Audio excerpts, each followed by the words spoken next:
वो शेर हिंदुस्तान पर साबित हो रहा है और आज मुसलमान इस शेर के मिजाज अपने को बेदार करने के लिए उठने की जरूरत है। अगर आज मुसलमान इस हिंदुस्तान में बेदार नहीं हुआ तो फिर ये समझ जाओ कि हमारा नाम और निशान खतरे में पड़ने वाला है। लेकिन ये भी हकीकत है कि मोदी की कोई हैसियत नहीं है, अमित शाह की कोई हैसियत नहीं है। अरे वो पाकिस्तान से आने वाले भगोड़ा अडवाणी जो पाकिस्तान से भागकर हिंदुस्तान आया वो शहरी हो सकता है।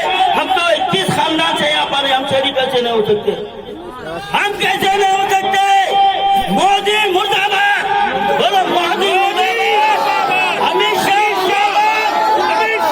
बीजेपी मुर्दाबाद, आरएसएस मुर्दाबाद। ये आरएसएस का एजेंडा आज मुसलमानों पर एक कानून की शक्ल देकर लाया जा रहा है। ये मुसलमानों को ये समझना चाहिए कि वो ये आरएसएस के एजेंडे के मुताबिक मुसलमानों को हिंदुस्तान में तीसरी दर्जे का शहरी बनाने की साजिश की गई है। आप अंदाजा लगाइए 2014 से लेकर आज तक मुसलमानों के खिलाफ कितने हरबे इस्तेमाल किए।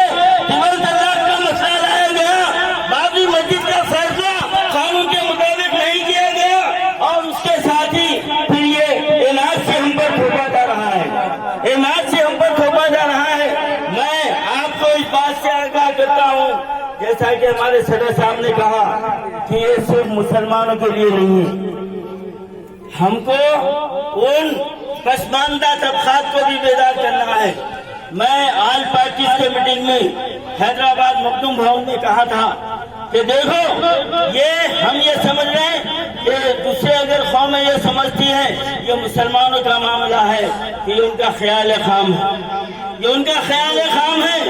आज मुसलमान अगर टारगेट बनाए जाते हैं तो फिर कल के दिन दलित भी टारगेट बनाने जाने वाले हैं, हज्जाम को भी टारगेट बनाया जाएगा, धोबी को भी टारगेट बनाया जाएगा, सिखों को भी टारगेट बनाया जाएगा।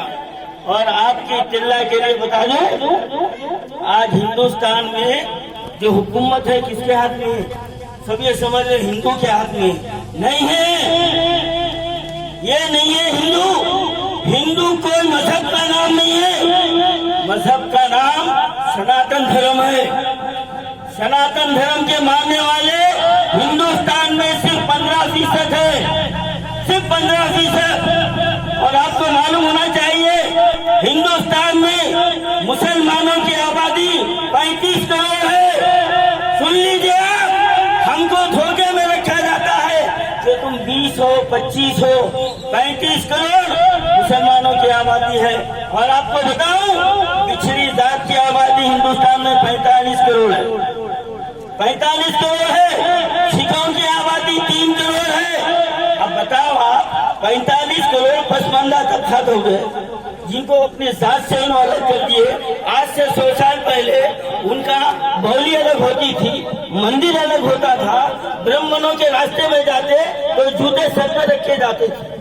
आज ये मुसलमानों की हमारे उन सैकड़ों हिंदू भाइयों की कुर्बानी का नतीजा है कि आज हिंदुस्तान में सब मिलजुल कर रहे हैं। और ये लोग ये चाहते हैं कि आज से 100 साल पुराना दौर वापस लाया जाए।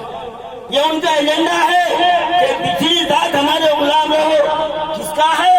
15%, सिर्फ 15% सनातन धर्म के मानने वालों का एजेंडा है। तो तमाम हिंदुस्तान के 130 करोड़ आवाम इस मुट्ठी भर फिरका परस्त लोगों का डंडा ने शिकन जवाब देना है और उनको ये मजबूर करना है। अब ये पुरानी शराब को नए बटन पे लाए, NPR यानी हर 10 साल को मरदमशुमारी होती थी। हम उसके मुखालिफ नहीं है, लेकिन जैसा कि सदर साहब ने कहा, हमसे कहा जा रहा है कि तुम्हारे माँ बाप जब पैदा हुए उनकी बर्थ सर्टिफिकेट लाओ। अब मैं ये दावे से बोल रहा हूँ ना, मेरी मैं भी नहीं ला सकता, सदर साहब भी नहीं ला सकता, कोई भी नहीं ला सकता, कोई नहीं ला सकते। और एक बात, जो हिंदुस्तान का प्रेसिडेंट थे डॉक्टर फखरुद्दीन अली अहमद, उनके खानदान को तुम तुम हिंदुस्तानी नहीं हो के नहीं है बोल के उनको दोनों डिटेंशन कैंपों में डाल दिया। ये बताइए, एक हमारा भाई फौजी मेजर जो 30 साल फौज में नौकरी किया, अब उसके खानदान को पूछ रही तुम हिंदुस्तानी होने का सबूत दो। तो भला बताओ हमारे साथ क्या होने वाला है? ना हम सबूत देंगे, ना सबूत मांगने आने वाले को छोड़ेंगे भी नहीं। अब इस वक्त हमारा एक नारा है, एक नारा क्या है? वतन या कफन। बोलो, वतन या कफन, वतन, वतन, वतन। या हम वतन लेंगे, कफन बनेंगे। तुम्हारे इंतजामात मंसूबे को हम कामयाब होने दे देंगे, ना काम कर देंगे। अभी आप ऑल इंडिया उलमा काउंसिल के सदर साहब जो हैदराबाद में इस वक्त सरगर्म है, इस मैटर को लेके तकरीबन छोटे बड़े कई जलसे अटेंड कर रहे हैं। उनकी वलवला अंगेज तकरीब जो 1949 से आज तक का आपने सुना बगौर से, गालिबन आप लोगों के जहन नशीन कर लिए होंगे। अब आले जनाब मैं मोहम्मद मुश्ताक साहब से गुजारिश करता हूं कि अपने ख्यालात का इजहार करें।